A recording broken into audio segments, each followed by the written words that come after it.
partir de agora a gente conversa com a doutora Adriane Caldas, ela que é médica, psiquiatra. Toda quinta-feira está conosco. Doutora Adriane, bom dia, seja muito bem-vinda. Bom dia a todos os ouvintes, bom dia a todos daqui da equipe da Jovem Pan. Um prazer estar aqui. Alegria nossa recebê-la. Doutora Adriane, o tema de hoje é insônia. Eu começaria perguntando, o que é insônia, doutora?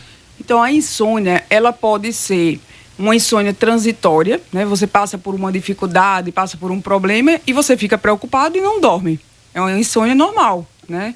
Não precisa de tratamento nesse caso.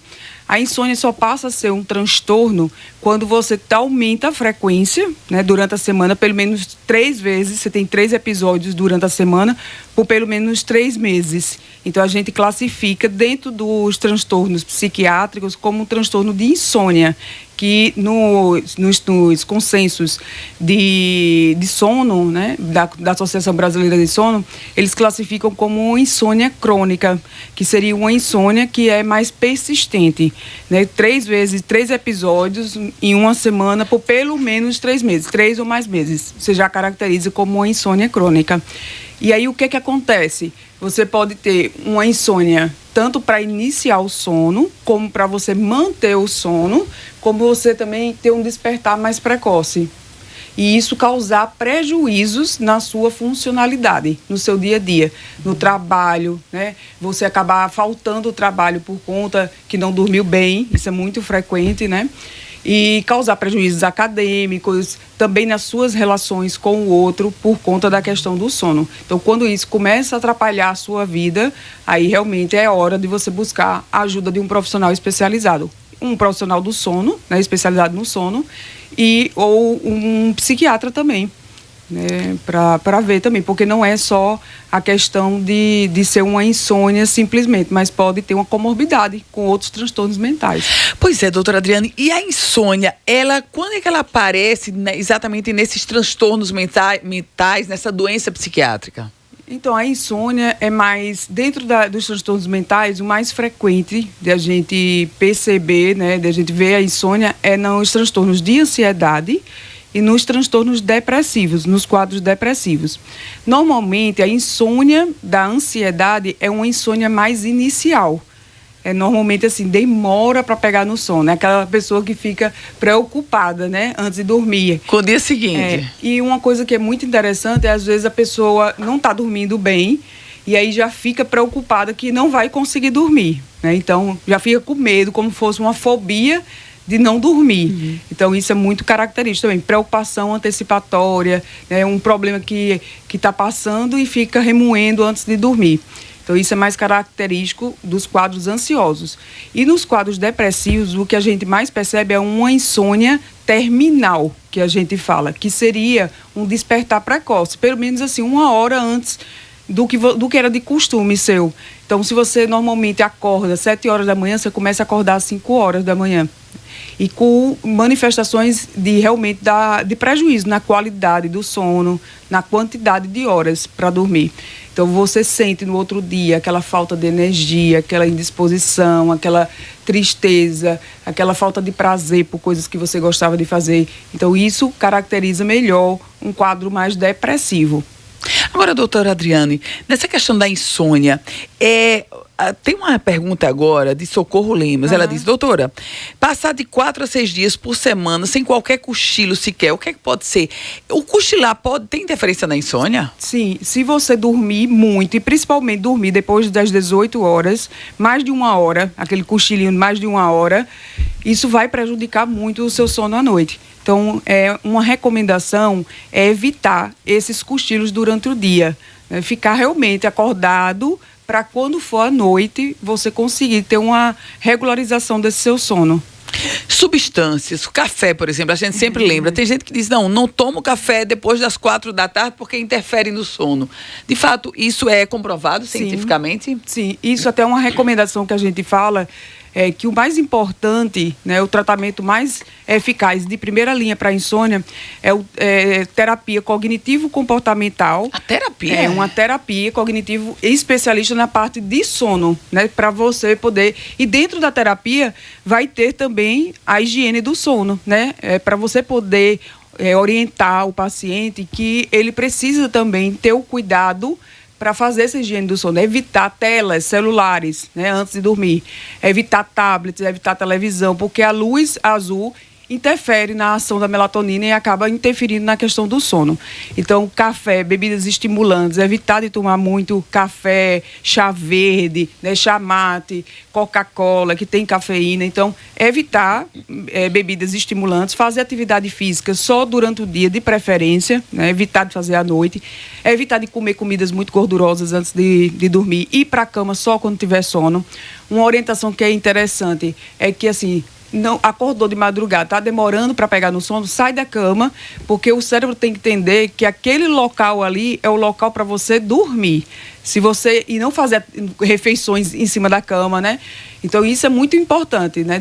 Do cérebro poder entender que ali a cama é o lugar para você poder descansar. E ver TV, doutora? Isso é muito ruim também, porque além do estímulo, né, aí a TV também emite uma luz azul que interfere no sono, interfere na ação da melatonina na retina da gente. Então, realmente, assim, é recomendado que evite telas, porque o que eu vejo hoje no consultório, né, as crianças, os adolescentes com muita dificuldade de pegar no sono e muito dependentes de tela, e aí atrapalhando muito, prejudicando muito. E prejudicando até o crescimento desses adolescentes que ficam sem dormir, e a gente sabe que o hormônio do crescimento age à noite. Ah, interessante. Isso, ou seja, o hormônio do crescimento age à noite, então o adolescente sem dormir não vai crescer. Vai ficar pequeno. Pois é. Então...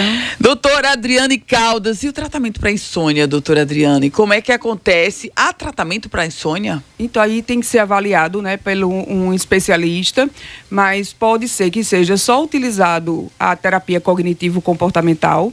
E se realmente for casos mais graves, com muito prejuízo na sua funcionalidade, você pode lançar mão de medidas farmacológicas, né? Então, a gente dá preferência para aqueles medicamentos que são indutores do sono, que têm uma meia-vida mais longa para não causar o risco de dependência. São medicamentos que a gente considera drogas Z, né, que foi muito difundido aí na mídia, o Zolpidem, mas assim, são são classes parecidas com o Zolpidem, só que com menor potencial de dependência.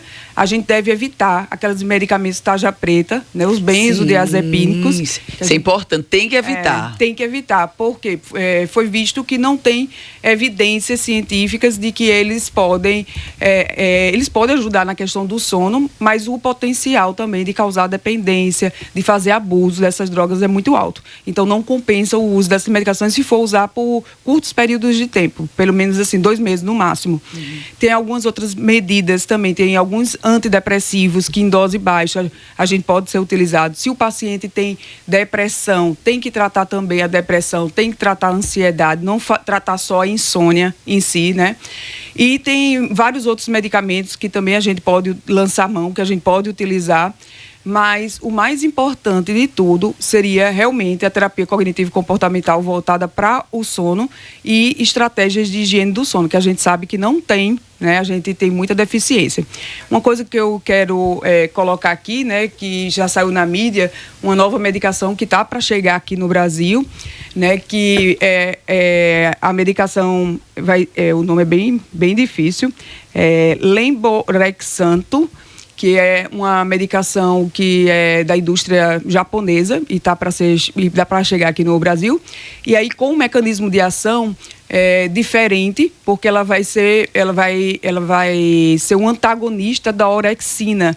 O que é a orexina? É uma substância que no cérebro vai fazer com que você fique em estado de alerta, acorde.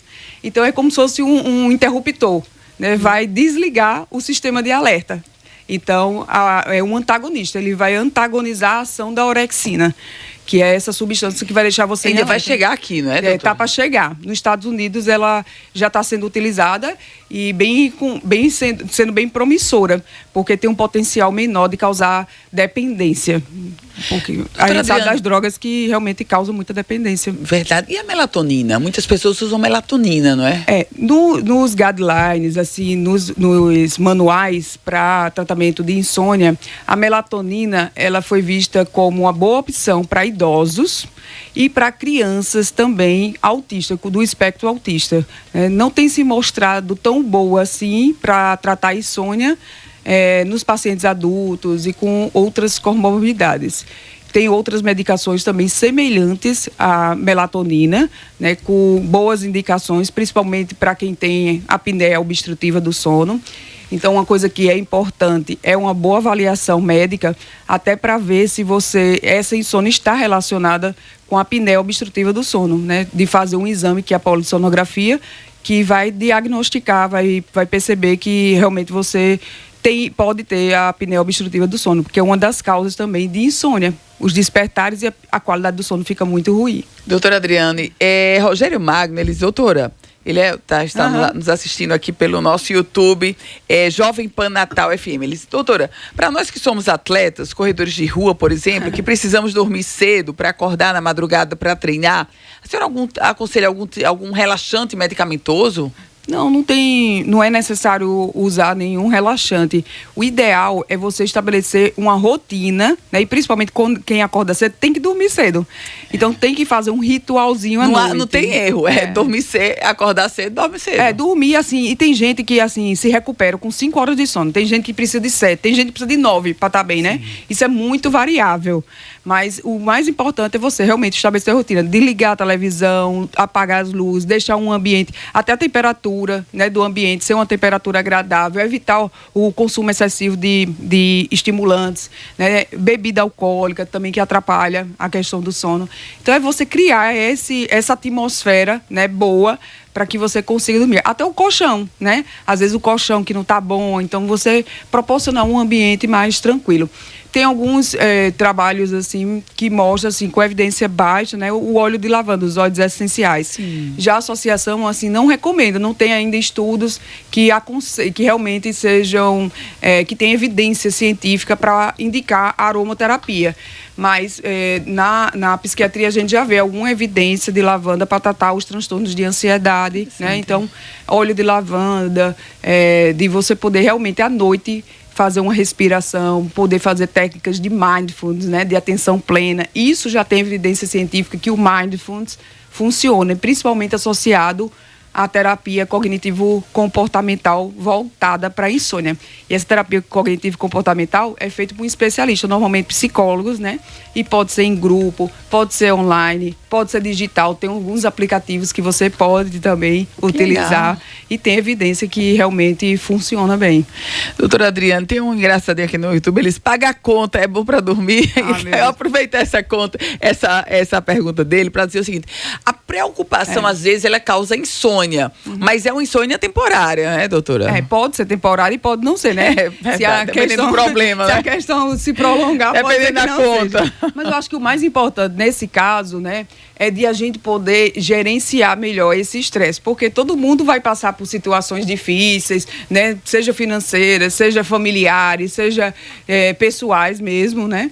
Então eu acho que o mais importante é assim, de entender o que é que eu posso fazer para resolver o problema, como é que eu posso gerenciar melhor esse estresse para que isso não interfira na qualidade de vida, porque senão vira uma bola de neve, né? Sim. Você não resolve o problema, ainda fica preocupado e ainda acaba atrapalhando o seu desempenho no dia seguinte.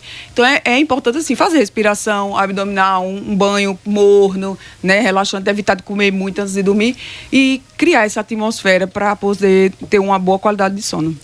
Doutora Adriane Caldas, médica e psiquiatra. Doutora Adriane, sempre uma alegria recebê-la. Muito obrigada. Obrigada, eu que agradeço, né? E até a próxima quinta-feira. Quinta-feira eu não vou estar aqui, vou estar viajando, vou pegar umas férias aí. Então eu volto depois do dia 11 de outubro. Então depois do dia 11 a gente se vê aqui. Tá marcado. Boas férias, doutora. Obrigada.